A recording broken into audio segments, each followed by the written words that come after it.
Dati, senador at saka mga congressman lang hinuhuli. Ngayon pati lugaw hinuhuli na. Ganun ka-desperado itong pamahalaan ito. But alam nyo ba, ang lugar na ito ay makasaysayan, Liwasang Bonifacio. Noong 1896, mayroon pong isang revolusyon na idiniklara ang ating mga katipunero. Si Andres Bonifacio, bilang simbolo ng kanyang protesta, pinunit niya ang sedula. At sumigaw siya ng sugod! Ang sabi niya. At ngayong gabi, uulitin natin ang eksena na yan dito sa Liwasang Bonifacio.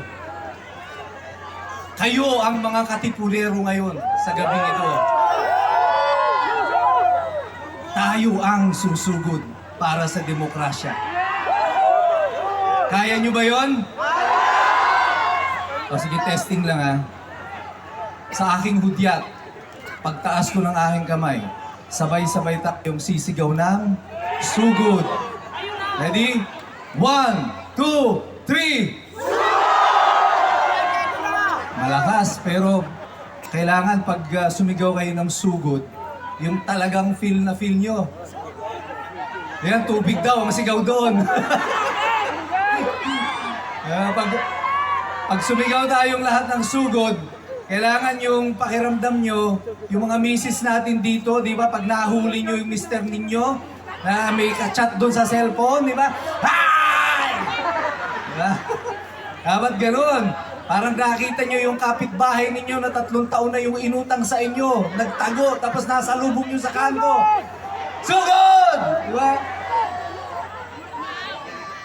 Kaya ba natin gawin yun? Muli, sa aking hudyat. 1, 2, 3. BBM! Pakinggan mo ang tinig ng Liwasang Bonifacio.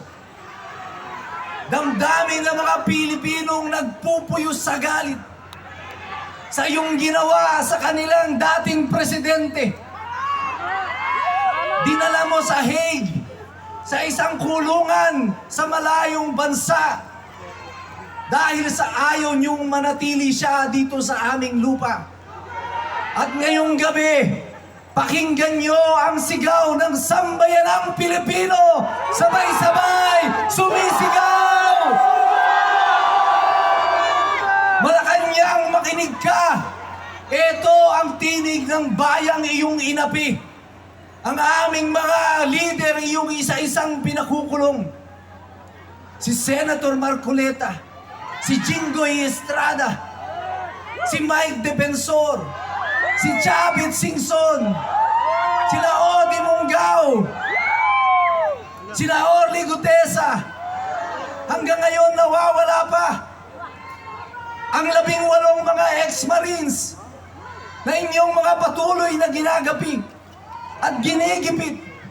Naririto sila ngayon sa spirito, bagamat ang kanilang pisikal na katawan na hindi namin kasama. Maaari niyong ikulong ang aming mga katawan, pero kailan hindi niyo makukuha ang aming mga puso, sapagkat ang Liwasang Bonifacio sumisigaw sabay-sabay! Naririnig niyo ba ito, Malacanang? Ito ang totoong sambayanan. Ito ang puso ng Pilipino. Ang nais namin isang matuwid na pamahalaan. Hindi namin kailangan ng ayuda. Ang kailangan namin pamahalaang hindi nagnanakaw. Ito ang deserve naming mga mamamayan. Hindi namin kailangan ng AIX. Hindi kailangan niyang tupad. Hindi namin kailangan ang 8 kilong bigas na ninakaw ninyo, yung 2 kilo na dating 10 naging 8.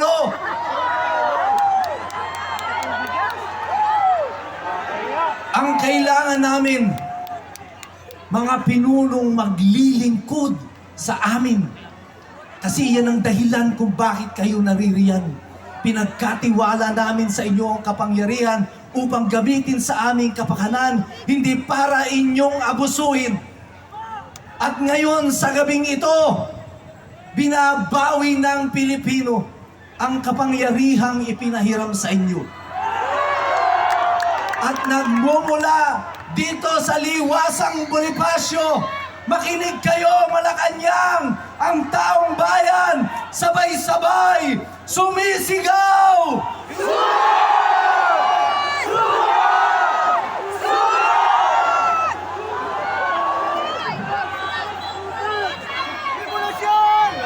Ang sigaw ng liwasang Bonifacio, Marcos resign!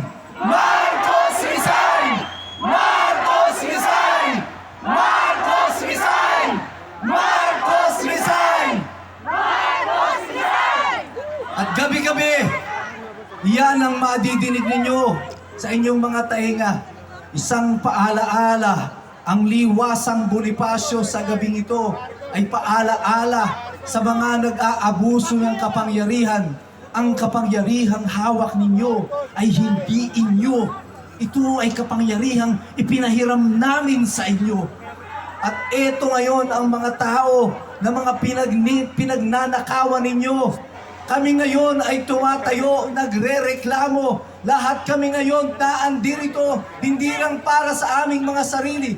Ako ay naririto hindi para sa sarili ko. Wala po akong personal na magiging kapakinabangan dito. Higit sa lahat ako'y naririto bilang isang ama.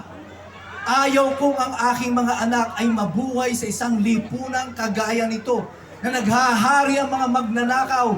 Wala tayong pagkakataon sa disenteng buhay. Yung mga adik naglipa na sa kung saan, pati mga rider natin biktima ng pangtitrip lang. Ayaw ko ng buhay na ganito para sa aking mga anak. Mayaman ang Pilipinas. Napakayaman ng Pilipinas. Pero yung kayamanan natin, ninanakaw ng iilan. At ginagawa tayong mga aba at mga pulubi. At ginagawa tayong mga walang kwentang mga tao. At sinasabi lang sa atin, eto lang ang sa inyo. Isang supot na bigas. Eto ang sa inyo. 2,000 piso bayad sa boto nyo, 1,000 piso. Pero ang Pilipino, tayo ay mga marangal na mga tao. Kaya sila Andres Bonifacio nung tumindig dito sa liwasan, walang baril, walang armas, mga magsasaka, mga mangingisda, mga ordinaryong mamamayan. Pero ang meron sila ay tapang at lakas ng loob. At ito ang bitbit ninyong lahat sa kasalukuyan. Ito ang meron tayo. Ang tanging kalayaan na magsalita at magpahayag at gusto pa nilang agawin sa atin. Kaya nakakulong yung ating mga pinuno, hindi dahil sila ay mga korap, kundi dahil sila ay nagsasalita. Kaya tayong lahat, nagsasabi sa inyo, dyan sa Malacanang, pakinggan ninyo ang tinig ng liwasan. Pakinggan ninyo ang tinig ng sambayanang Pilipino. Sabay-sabay, sumisigaw!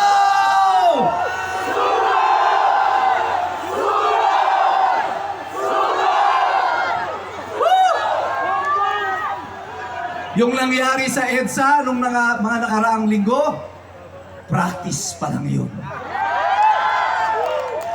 Etong ginagawa sa liwasang Bonifacio, may suot na kaming gloves.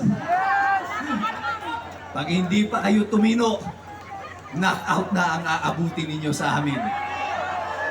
Merong bantang nagaganap sa ating bansa sa kasalukuyan. Merong bantang nangyayari sa ating bayan. At meron po akong isang awitin na ihahandog sa inyo na makaka-relate tayong lahat. This is an original song composed by Butch Charbet, pero ginawa ko po siyang rap song. So, and we're gonna do it now. At aawitin natin lahat ito, papakita natin sa buong bayan. Alam natin kung sino ang banta sa bayan na ito. At tayong lahat ay tutugon sa banta na ito.